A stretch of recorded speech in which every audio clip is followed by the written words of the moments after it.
गणेश नाईकांच्या जनता दरबाराविरोधात शिंदेच्या शिवसेनेची हायकोर्टात धाव। याचिकेमध्ये सिडको, नगर विकास विभाग, महापालिका प्रतिवादी। जनता दरबाराच्या वेळेला नागरिकांना विनाकारण वेठीस धरलं जात असल्याचा आरोप। लाडकी बहीण योजनेमधील लाभार्थींना ई-केवायसी करणं बंधनकारक। महिला आणि बालकल्याण मंत्री आदित्य तटकरे यांची माहिती। पुढील 2 महिन्यांमध्ये ई-केवायसी प्रक्रिया पूर्ण करणं गरजेचं।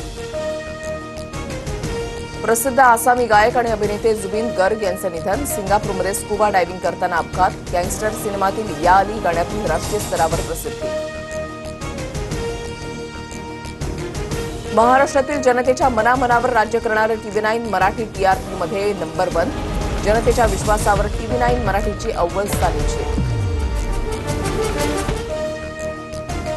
जेएनसींनी सरकारला उलथवून टाकलं पाहिजे ही राहुल गांधींची भाषा अर्बन नक्षलवाद्यांसारखी। मात्र भारताची जेएनसी जनरेशन संविधानाला मानणारी, फडणवीसांचा प्रत्युत्तर।